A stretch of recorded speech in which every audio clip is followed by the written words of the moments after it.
Lars Boering, and I'm happy to introduce the next speaker, and that is Robin Hammond. Robin has dedicated his career to documenting human rights and development issues through long-term photographic projects, including the impact of climate change on Pacific Island communities, the use of rape as a weapon of war in Bosnia and the Democratic Republic of Congo, and the poisoning of ecosystem by multinational companies in developing countries. Robin has won numerous awards for his work, including 4 Amnesty International Awards for Human Rights Journalism and the Carmignac Gestion Photojournalism Award for his work on life in Zimbabwe under the rule of Robert Mugabe. For his work on mental health in African countries in crisis, Robin has won numerous awards, including the W. Eugene Smith Fund for Humanistic Photography, a World Press Photo Prize, the Picture of the Year International World Understanding Award, and the Robert F. Kennedy Journalism Award. He also won the Photo Evidence Book Award. Robin is also the founder of Witness Change, a non-profit organization dedicated to advancing human rights through the highly visual storytelling. And he can do so very successful. His project, In My World, is a platform of stories about the lives and the environments of people living with mental health problems. With this award-winning work, Robin partners with non-for-profit organizations to elevate these hidden stories. In the first 3 months after it launched on social media, stories from In My World had reached 5 million people.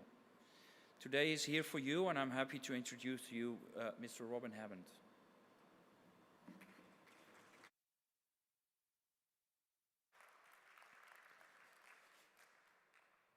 Thanks, Lars. You pretty much said everything I wanted to say, so I guess I can go. Maybe not. Thank you for having me. I wanted to start this conversation with a question. What is photography for? Why does it exist? What's its purpose? And for me, in the last year, it's mostly been about photographing my child. That's why it has existed for me. But for most people, it can be to inform or to educate, or often it's selfies and thank you, I need that. Or it might be to show off a new haircut, not so much for myself or Lars, but for some of the others, or your new car. But for the last 20 years, the question I've been asking myself is, can photography exist to make a difference? And that's what I'm going to talk to you about now. And I'm going to take you on a little journey back to earlier in my career. And here's some early pictures. And right from when I left photo school, I really wanted the answer to that question to be yes, that photography makes a difference. But for those photographers here, you'll know it's not an easy game, right? It's like and those sort of ideas of changing the world with your photography often are replaced with doing photography to pay your rent and to pay your bills, and that's what most of my early career was about. 2-3 day assignments, and then moving quickly on to the next one because the next lot of bills are coming up, and it became deeply frustrating. I felt like I had begun the beginnings of 50 great stories before I had to move on to do the next project, and I never felt that I was able to really do the deep and meaningful work which I thought was needed to make a difference with photography. That was until 2011. And in 2011, I was commissioned to go to South Sudan to cover the referendum for independence. Now, Sudan was one country, and the North and the South had been in conflict for a long time. Many people were killed, many people were displaced, and now the South was getting an opportunity to vote whether it wanted to become a separate country, which overwhelmingly it did. So I arrive in the country and there's dozens of camera crews and journalists and photographers, and I start photographing this vote taking place. But essentially what I was doing was replicating what everyone else was doing. Taking photographs like this of people, doing their vote. And my journalist buddy and I were like, I'm not sure that this work is any different from what everyone else was doing, and maybe we need to find a unique story. So, but I kind of think, a lot of other people had that in mind as well. So it wasn't so easy, but we were driving, 2 or 3 days, we're trying to find this story, and after 2 or 3 days, we're driving down this dusty road in Juba. So Juba is the capital of South Sudan. And I see a young girl with a mental health condition begging on the side of the road. And I say to my driver, what happens to people with mental health issues in this country? And I ask this question knowing that this country has been just ravaged by war for decades. They hardly have decent schools or hospitals. There's not much around. And I think at the time they had something like 2 kilometers of tarmac in the entire country.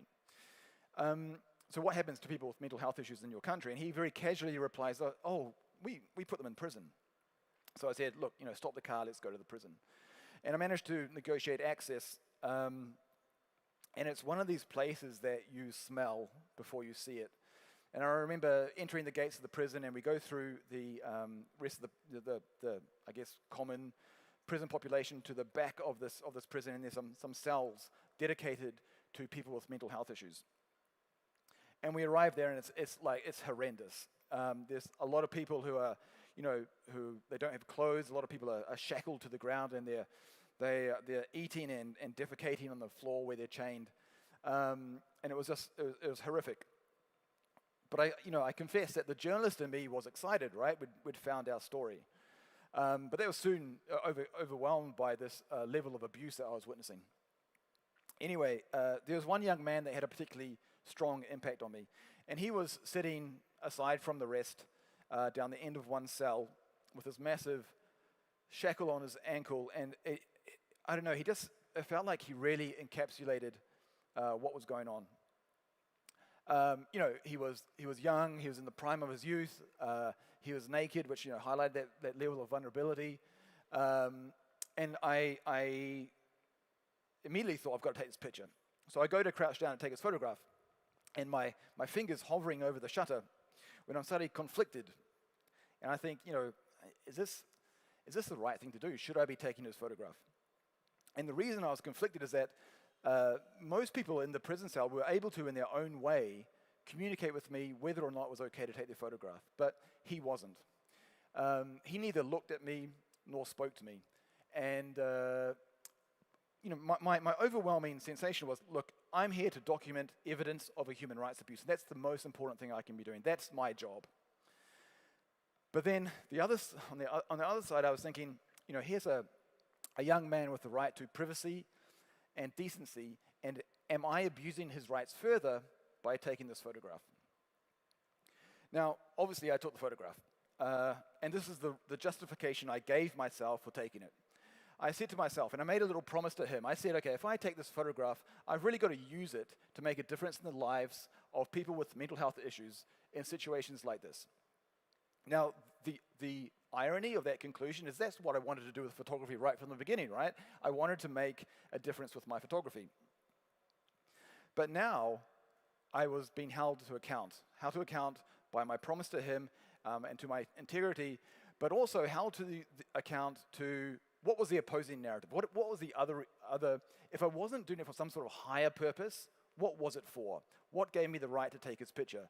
If I was just doing this to have this published in the newspaper with my name underneath it and get my fee, what was it for? Does that become exploitation? I don't want to be someone who can be accused of being exploitative, right? So I felt like I had to fulfill on this promise of trying to make a difference for people with mental health issues. So we leave the prison, and it gets published in the Sunday Times newspaper in the UK. And I expect the aid agencies to come rushing in and the embassies in the region there's going to be an uproar. They're going to save all these people. And none of that happened. And I was like, what the hell?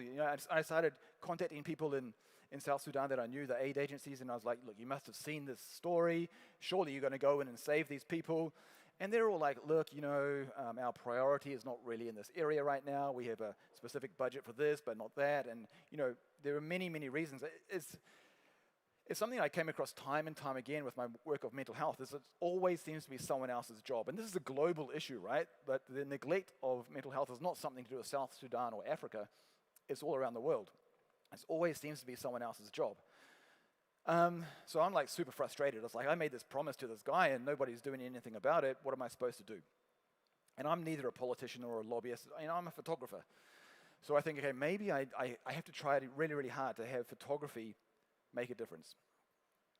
So I decide, okay, South Sudan can't be the only place where mental health has been impacted by crises.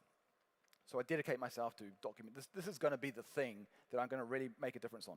So over the next 2 years, I travel around 10 sub-Saharan African countries documenting the mental health impacts of neglect or corruption or war. And the stories that are about, become about the mental health impacts of these crises, but what happens to people with mental health issues when there is no infrastructure of care. And not just people who have had mental health illness caused by trauma, but also people, like in every population, there are people with existing mental health issues, regardless of their situation. What happens with them when there is no safety net, when there is no support mechanism? So, and it really became about how bad it can get. Now, I want to kind of just pause and divert us a little bit just for a second, because I feel there's something important to say here. I went into this project thinking to chain or lock someone up because they have a mental health problem is just fundamentally a bad thing. And the people that are doing it, they are bad people. But I learned pretty quick that it's complex. It's not so black and white. And that became really clear to me when I met the mother of Ahmed. So Ahmed was at that time a 12-year-old boy who I met in a refugee camp in Galkayo, Somalia. He was 12.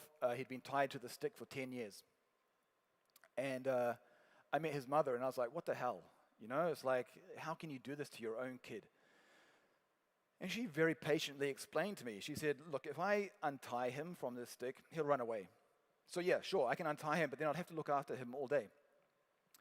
But I have 4 other kids. So I look after him all day, my 4 other kids will starve. Or I can tie him to a stick and feed them all. So it's not like she has a choice. And so this is the levels of desperation that people find themselves in. And the chains and the ropes are not necessarily symbols of abuse, but maybe they're just more like signs of broken systems. So anyway, Condemned was published as a book. It went into magazines and newspapers around the world, and it was exhibited in a bunch of places. And I feel like it did a pretty good job of raising awareness. But again, I found out that raising awareness does not necessarily equal action. There's a big gap between those 2 points. And despite dedicating 2 years, I just thought, if I was just more committed, if I just did this project really hard out, then that would equal people taking action. And then I learned that's not necessarily the fact. So I decided I need to try to have a much more change-focused approach to this work. So I had a conversation with Handicap International, which is a French non-governmental organization that tries to support people with disabilities in difficult places. And it was a really interesting conversation because I started to understand that they had some of the same issues as me. This big non-governmental organization was really struggling to communicate the importance of mental health, not just out in the world, but even inside their own organization, to convince their funders and their directors that mental health was a priority. So we had a conversation to try to work out how can we change that perception of mental health. And the conclusion we came to is, maybe we need to do work more than that just outrages people. Is there a way that we can try to connect people? And so I did these series of portraits, and I'm going to talk to you just, and I did this series of portraits in the 4 countries where they were doing work, in Togo, in Madagascar, back in South Sudan, and also with Palestinian refugees in Lebanon. And where this work is quite different from the other work is I was making these series of portraits which with people's stories, which try to make this connection between the person who at the heart of the story and the audience. And and it wasn't just actually the people with mental health issues I was photographing, but also sometimes their carers as well. And just for for those who are interested in the behind the scenes of the photography thing, is that I created this 3 meter by 6 meter portable studio, which seemed like a really good idea when I started it, but then traveling around with it around a lot of different countries, it became really, really difficult. I created this cage which blacked out all the walls and had a translucent ceiling so we could get this nice sort of daylight coming in the top. But what it also allowed me to do is create video portraits and video interviews. So I'm going to show you a couple of those just super quickly. And the reason to do this, actually, before I show you, is that I keep banging on, and a lot of us do this, how important it is to amplify the voices of people, especially people from marginalized groups. And when it comes to people with mental health issues, it's not often that they can't articulate themselves. I think, sadly, it's often that some of us just don't really have the empathy to hear them. So this was an opportunity to try and let them be heard. So I'm going to show you a couple of quick videos. This one from Togo. Ban para ga dil asuli ni bi ban sul ni bi to bon ka ba para ngan ban karbe dir so lgso karbu garo dogra tengaro dogra mo te tabo wa te kul te kwa kula mo ngaba kal pada dal bol kala nga donc jusqu'à molana te mu tabo le bu ko wa mais mo anje porte kala nga donc de be go njili le so me na ma tsena na ma ya mo da mar kan tan tem mo pa ka se ya ya mo ko nga mo se mo pete ngal malanga. And then the next one I'm going to show you is actually a combination of some of the earlier work from South Sudan, and I managed to find someone who was doing work in the prison. You'll meet her here. سجن ما تمام سجن ده ما محل مناسب كل عشان من بقدر بيجي فوقه مفروض من بيجي عنده محل تمون خاص المهم بيجي فوقه. My name is Martha Lege Simon. I'm a social worker in Juba Central Prison. عشان ما في محل ما معروف إنه بس سجن ده ياو محل تمون. والله محل ده ما كويس. محل ما كويس لأنه حسي بيجا بس بيجيبوا من يعني بيجا عدد بيجا كتير شديد لدرجة إنه محل بيجا ديك وعمبر تمن ده بس 2 يوم في دخول يعني بدخلوا 3 نفر في يوم كم نفر يلا بيجا يجيني ديك شديد يعني حياتهم بطل من براو جوا هناك ذاته مرات من شكله من عشان محل ديك عشان في سجن هناك اسمه قاكل أكل التماساجين ده ما مفروض أكل مو باكله قاتهم هناك بيجا مجرمين مرات بدقومن جوا هناك وما كويس. أنا بتمنى إنه لفترة إنه كان ما في تغيير بقى بحاوله في سجن. والله لقدام أنا بشوف إنه يا ريت إنه بيعينوا لهم محل خاص لهم عشان بقدروا يعينوا مشاكل اللي يواجههم ده. So, in addition to doing these portraits and these interviews, Handicap International has a really interesting concept. They talk about disabling environments. So,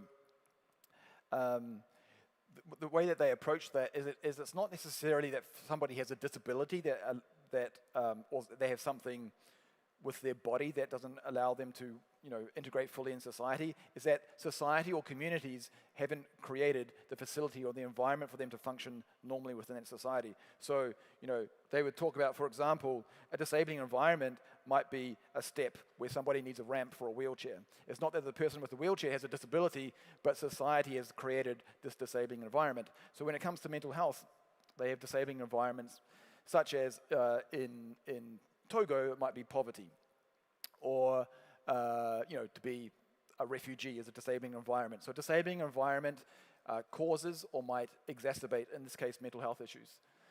War is obviously a disabling environment, and spending time in prison is clearly a disabling environment, especially if to sleep somewhere like this. So you can imagine if you had to sleep like this every night, even if you didn't have a mental health issue, if you do this for several months or years, maybe you would come away with one.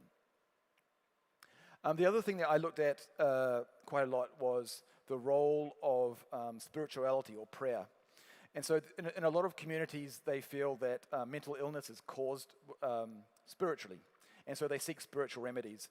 So what role does prayer play? And there are a lot of folks who think that prayer could be quite positive, have quite a positive impact on mental health.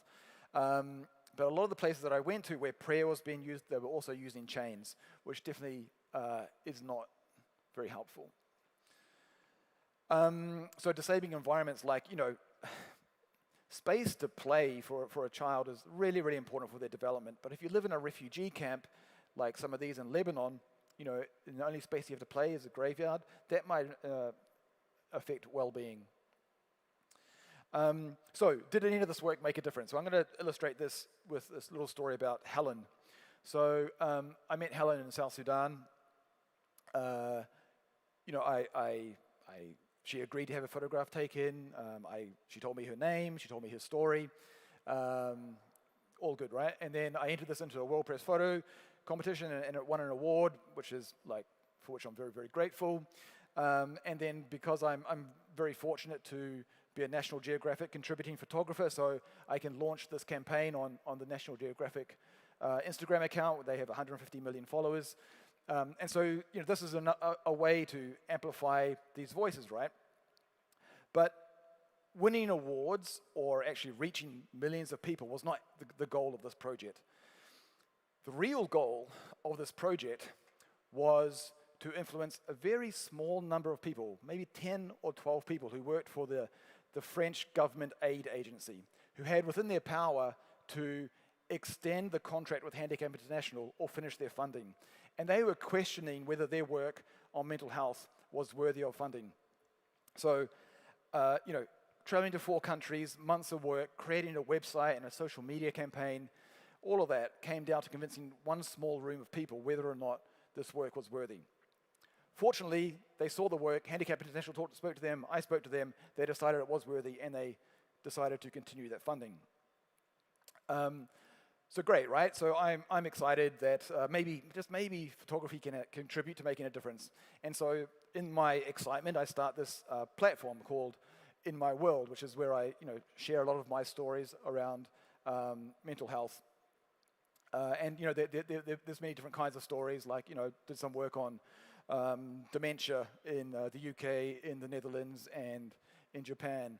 I did quite a nice good news story on deinstitutionalization in Croatia.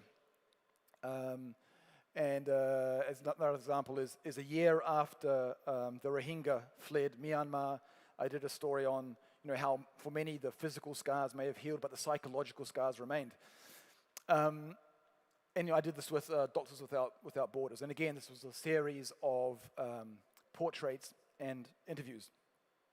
So let me take another little side step here and just talk a little bit about, what you've just seen is a bunch of photographs and stories taken by an outsider. And then there's a big conversation within photography, many of you will know this, about who tells whose story, right? And who has the right to tell whose story, and who's the right person to tell whose story. So when I'm doing this work, I'm often trying to see if there are ways where the people at the heart of the story can also be storytellers. So we did this I'm going to show you a little thing we did with the Rohingya while we're there.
Okay, so Lars mentioned that a few years ago I started this not-for-profit organization called Witness Change.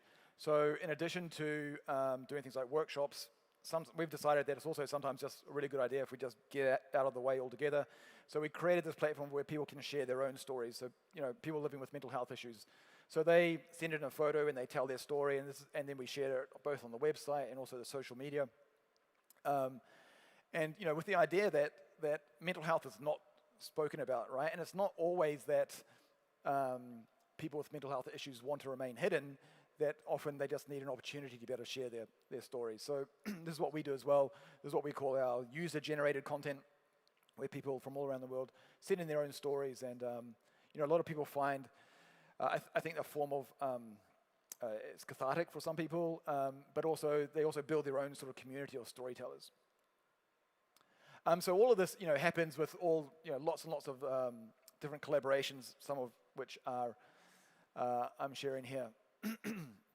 And collaborations are really key. I think that photography doesn't feed anybody. Photography doesn't free anybody from chains, and it's really important that we collaborate with people who can do that stuff. So I'm just going to show you. There we go. So this is like a really simplistic model, which has sometimes worked for me. So I'm just going to take you through this really quickly of how change might come about through photography or with photography's aid. So we start with on the top, left, with RH being Robin Hammond, WC Witness Change, collaborating with a service provider, NGO. The photographers in the room probably, this is like really simple stuff, right? But bear with me anyway. So together with a service provider or NGO activist, we approach, I might talk to them and say, hey, you've got this really important work you're doing, I'd like to document it. They introduce me to their community, or we go together and we work with them together. Number 3, we tell a story. We get that published in a magazine, newspaper, or social media, or all of those things.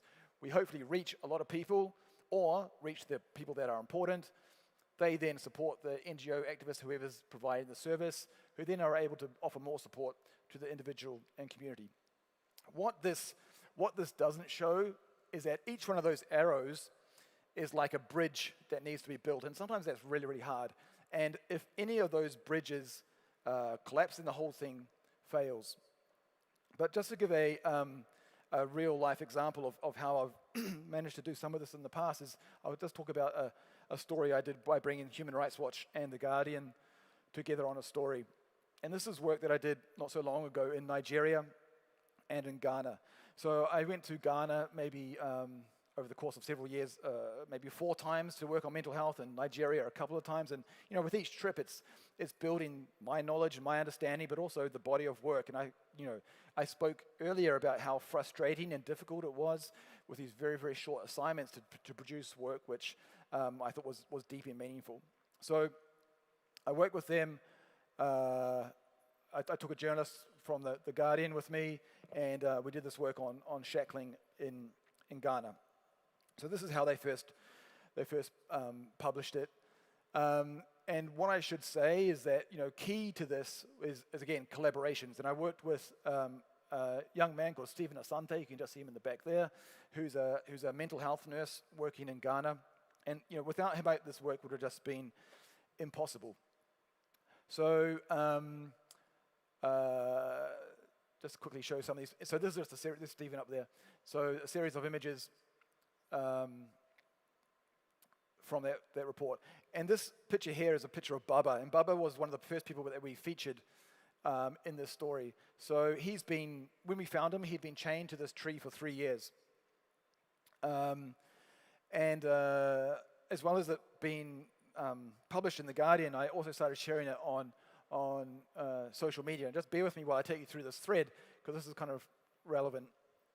So I share this story, and people are like, oh my God, this is horrific. And I'm like, well, if you think it's so bad, maybe you can do something about it. And maybe you can support, here's Stephen up here, maybe you can support Stephen to help out. So people started, I try to build up Stephen's credibility by showing his work in the past. People send money, and I encourage them, I tell them about the broader story in order to encourage them to keep sending money in. There's a lot of engagement happening. And eventually we get enough money to help Bubba out of chains. And I give this money to Stephen, and I say, hey, Stephen, take loads of pictures when you're going to help Bubba. And he becomes the storyteller, and I become the source of dissemination. So, he buys food and supplies for Bubba, and then, I think this is like super amazing after 3 years, because people decided that they, gave a crap that they were going to get this guy out of his chains. This is like $5, $10 donations. And then, this is like super nice. Bubba gets out of his chains, into hospital. He gets treatment. And I think people really loved this, right? They really loved knowing that their little donation made a tangible impact on this guy's life, And and to be honest, it was super gratifying for me too to see this tangible impact. But not just Bubba, because we've got more money than just to help Bubba, and then suddenly there's like a whole bunch of people who are getting freed from their chains. I should just say that it's not just a matter of like pulling someone's chain off, because that's just the first part of the process. It's about supplying people with food and medications, and then what Stephen does is he gets them into, brings them into, helps support them into income-generating activities so they can continue to buy their medication and they can continue to support their families, and also so they can have some feeling of worth. The BBC, they hear about it, they do a story, CNN does a story, and then one by one, this Stephen's movement grows, and he's able to help more and more people.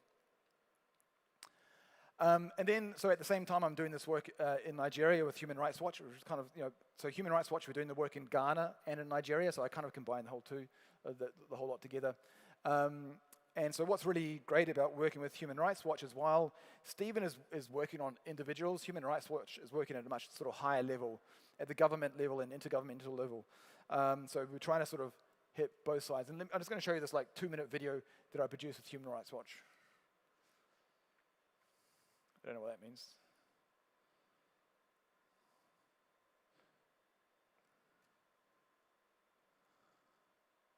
Okay, well, I guess it means the cloud with the dash slash through it means that we can't show you.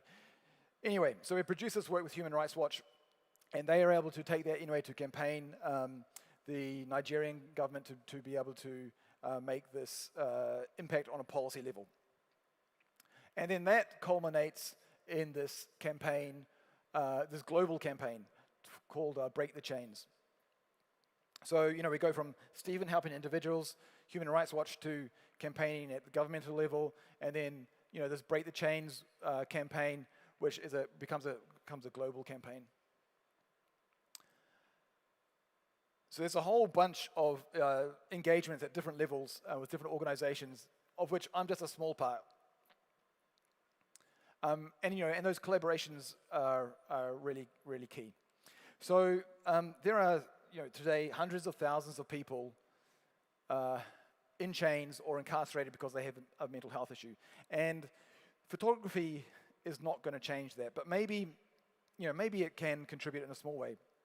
But photos themselves really have no power. I mean, photographs are what? They're pixels on a screen, or you can go outside. They're ink on a paper, or they're, in my case, mostly files on a hard drive, right? But maybe they can contribute in some way. But it's not photographs that make a difference, it's people. And I would argue that not every photograph is designed to make a difference, and nor should it. That's not what a lot of photographs are about, and that's fine. If you're not a photographer whose intention is not to make a difference, that's fine. But if you are, I would argue that it needs to be more than just raising awareness. I kind of feel like, raising awareness is important. Don't get me wrong. But it's not necessarily going to make action happen. And I found out that for the hard way.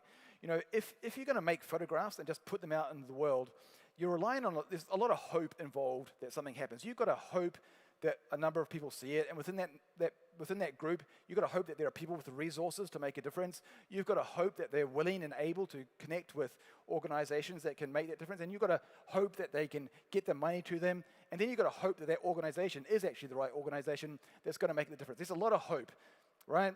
Hope is good, but hope is not a strategy. So I would argue that if we have photographers who want to make a difference, we have to be much more strategic about how we do that. I'm going to end this conversation where I started, with this young man in this prison. So the good news is that 80 of the 88 people who were locked up there because they have mental health issues have now been released. That's something to celebrate. But I don't know if he's one of them. And I really don't feel like I fulfilled my promise to him until I know that he's okay. So I have a plan. Later this year, 10 years after meeting him, to go to South Sudan to find out what's happened to this young man. And I really feel like the promise I made will only be fulfilled when I know that he's out of that chain and doing all right. So this is my turn to hope. My hope is that I can come back next year and tell you whether or not I was able to fulfill that promise. And then maybe I can, for sure, tell you that photography can make a difference. Thanks very much.